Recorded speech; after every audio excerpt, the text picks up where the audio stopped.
Shalom, shalom, shalom, Boker Tov. Welcome this morning to the Ways of Israel. This is Rabbi Moshe Otero, and today we continue our studies on Sefer Ikkarim, Rabbi Albo, incredible work. And we're going to be looking at today one of the essential aspects he considers fundamental, and this has to do with the love of God. And so we've seen already the service of fear of God. We saw the service of joy. And now today we're going to take a look at the concept of the love of God. And Rabbi Albo looks at this as a basic principle within the Jewish faith. So let's take a look and jump right in. And remember, like always, we need your support. We need your help.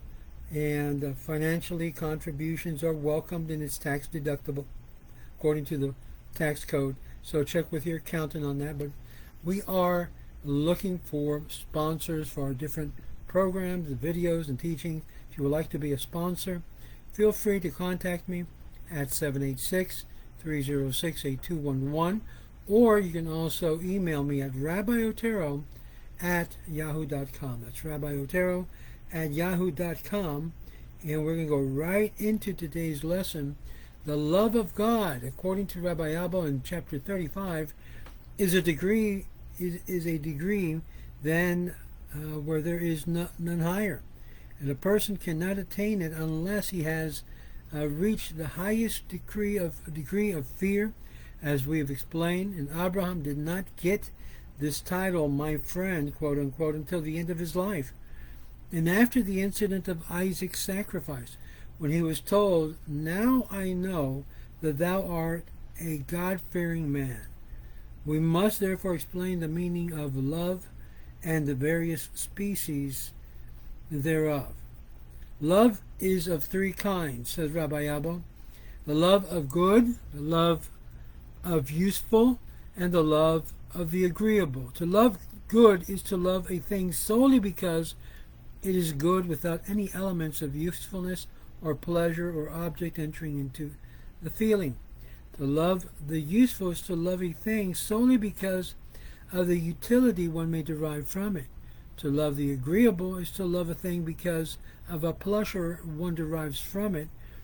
To love agreeable is to love a thing because of the pleasure one derives from it, not because it is good or useful, but not because it is agreeable. The love of the useful in the love of the agreeable admits degrees of more and less according to the degree of utility or pleasure, and they may cease altogether. The love of good for the sake of the good itself cannot be changed or be destroyed. For the lover does not love the loved one because it is good to him in relationship to the lover, but because he has found that the loved one is good in itself. It's good in himself, and the loved one is known to the lover and alone is engraved in his heart. And so the concept of love applies to both. For the love is the union and complete intellectual identification of the lover and the loved, whereas in the case of the useful and agreeable, what the lover knows is not the loved one, but the benefit which he derives from him, or the pleasure which he gets. Therefore, the lover and the loved cannot be united, and for this reason the love changes with the change in the utility or pleasure, as it's in the case as it may cease entirely. But the love of the good cannot be changed, for the lover receives no benefit from the loved, but the knowledge of him alone. For this reason, the love of good, because it is good, is the best kind of love. This is what's known in Hebrew as ahava, the idea of a divine love. In the Greek term, it would be used agapeo. And of course, we know that in the Greek there are three other terms used for love: agapeo, phileo, and eros, which is also the erotic physical material. Phileo, the friendly, and agapeo, the divine. Now, since God is absolute good, in whom there is no evil at all, and since there is in him neither privation nor potentiality, The love of God is the love of good because it is good, and increases as the knowledge of God increases. And since we've said that the love of the good is dependent upon the knowledge alone, since, however, God is the creation of all things and gracious author of existence of all existing things, the giver of life to all things that have life, he also is useful and deserving of the love also because of his benefits. Further, if we reflect upon the manner in which he provides food for all things he created, and observe that he did not merely create those things which are necessary for the animal and the man for bare existence, but that he also provided luxuries which are not necessary for bare existence. Thus, man may exist on bread alone, yet God created figs and grapes and pomegranates and other fruits which gives him pleasure, though they are not necessarily for the preservation of existence. And we realize from this it appears that he does observe and deserves to be loved also because of the pleasure he gives. Example, because he created pleasant and agreeable things. Hence, although he is the absolute unity, all species of love are appropriate to him: love of good, love of the useful, and love of the agreeable. It follows, therefore, that he should be loved as much as possible with all kinds of love, because it is not conceivable that there can be other being that is better or more useful or more agreeable than he. For this reason, when Moses commanded Israel to love God with all kinds of love, as we shall see by saying, "And thou shalt love the Lord thy God with all thy heart, and with all thy soul, and with all thy might," he prefaced his commandments with the expression, "Hear, O Israel, the Lord our God, the Lord is one." The meaning is, though he is one, nevertheless all kinds of love are appropriate to him: the love of the good, the love of useful, and the love of agreeable, because he's absolutely good and bestows benefits and confers pleasure. And you must not love anyone, no matter what nature of love be, because in him are contained all causes of love. He must therefore be loved with all thy heart, and with all thy soul, and with all thy might, for there is nothing to prevent the love of him from being as perfect as possible. Now, as a person cannot love two things and two persons with a perfect love, for if he loves them both, neither love is perfect, since it's divided between two. It is impossible for the lover to be completely united with the loved, as the ideal love requires, unless the loved is one, and therefore he says the Lord is one, to indicate that since God is one, the love is not divided, and your love may be perfect since it is not divided into two parts. Nor is it any objection from the fact that there is a different kind of love, namely of good and of the useful and the agreeable. For since God is one and has in him all different causes of love, you should love God perfectly with all of your heart and with all of your soul and with all of your might.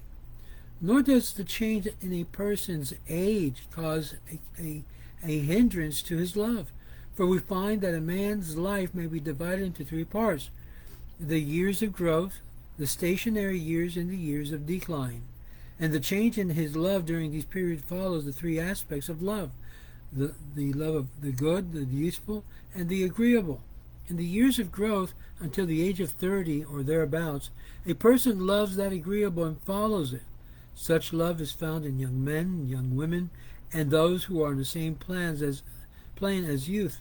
For example, a person who indulges in sexual intercourse because it's a pleasure without considering the injury which results therefrom for the body and the soul is like a boy who indulges the appetite for food without considering the injury resulting from the overeating, and cares for nothing except for food and agreeable delights. And during the stationary years, from 30, say, to 50 thereabout, the love of useful predominates in this period of time, and so much so that there are persons who neglect food and drink and other pleasures by reasons of their passion for gambling, because of the great winning that may be made in a short time.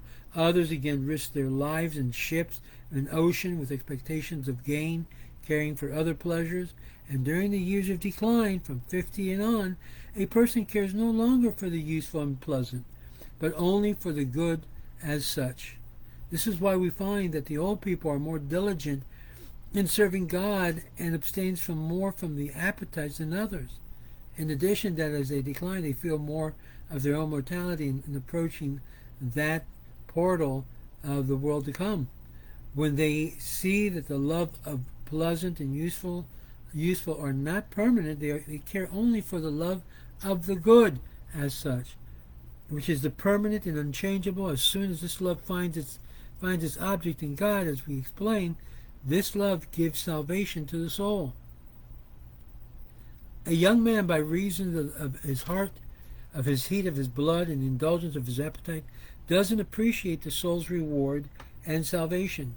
Being absorbed in things of sense, he thinks that they will remain permanently, but he does not believe in the salvation and immortality of the soul, which is something that cannot be perceived with senses.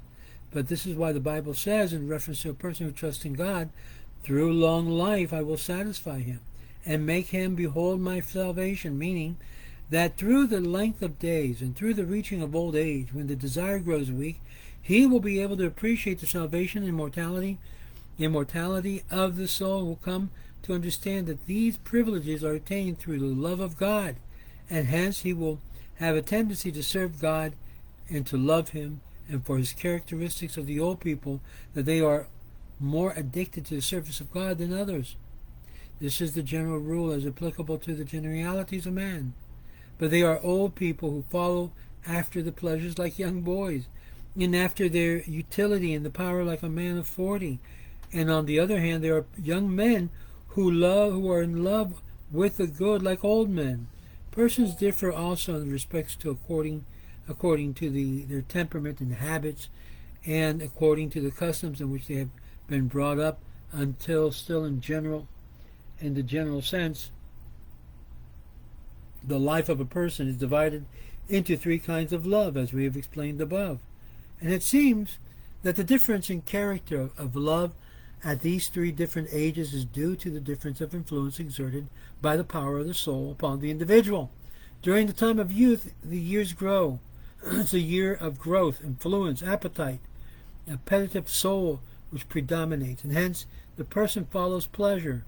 At the age of a young manhood, and during stationary years, the animal soul predominates, to which belongs the spirited faculty and other similar powers, and hence the person pursues power, authority, wealth, utility as he sees. In the old age, when the desires and the other powers become weak, so that no longer pursues the power and authority, the rational faculty comes to the fore, and he comes to realize that there are other things that are more evanescent, and there is, and nothing that is permanent can give him the permanence except the service of God, and those things which, in characteristics of reasons to follow. Accordingly, he will reject the desire and pursue those things which his intellectual soul dictates, such as the love and fear of God and the general love of good. God as such, and not because he is useful or pleasant.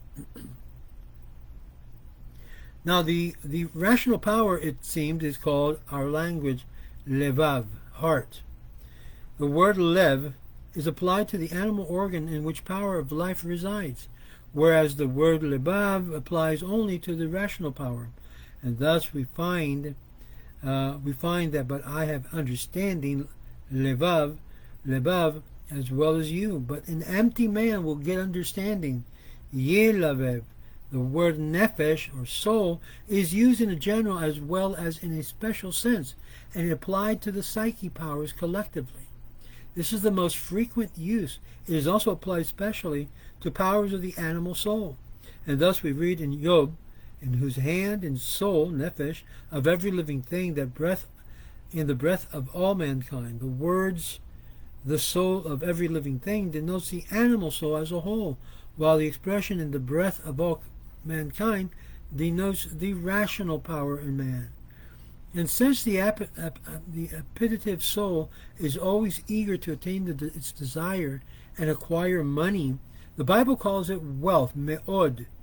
According to Moses, wishing to allude to the love of God exercised by these three powers during the 3 ages of man, as he explains and said, "And thou shalt love the Lord thy God with all of thy heart, lebabecha, and with all of thy soul, nafshecha, and with all of thy wealth, meodecha." Wealth and strength is seen as one. The heart refers to the love of the rational power. With all of thy heart signifies that all of the ideas that the intellect must be concentrated upon this matter. The soul refers to the love of the animal power, while the wealth refers to the love of the appetitive power. So here we have all of these 3 aspects also referred to as part of our service to God. And they may be explained as follows: as he wishes to teach man that he should love God as much as he can with all of his powers of his body at the same time. The first, because the objective of his love is good. Such love is dedicated by reason, hence with all of thy heart. Second, because he is useful with all of thy soul, for the word nafshecha refers to the animal power, and the word all refers to all thy animal powers, as the rabbis say. With all thy soul means even if he takes away thy soul. And there, the third, because he is agreeable, and hence with all of thy wealth. Think about that. How do you love God with all of your wealth? We'll talk about that, which refers to the appetitive power and the love which emanates from it, embracing a variety kind, the love of money, the property, and the pleasure. And this is intended to show that God is the absolute good, and that he is beneficent, seeing that he made man and is gracious to him, and that he breathed into his nostrils the breath of life, and that he is also the giver of wealth and property and pleasure to a man as long as he lives, and therefore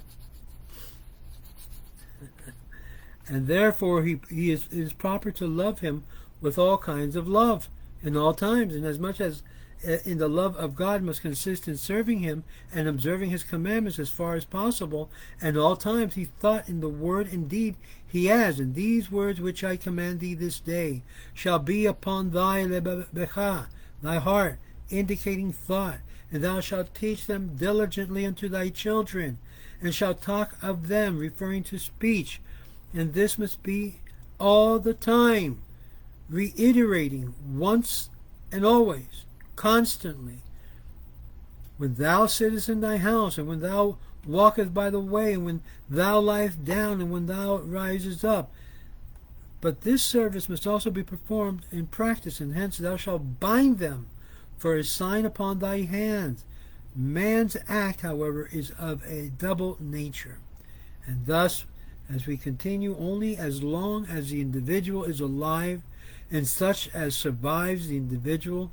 Hence he is commanded by both kinds of acts. Thou shalt bind them for a sign, and ots, and refers to the temporary act, and thou shalt write them, refers to the kind of act which remains after death of the individual.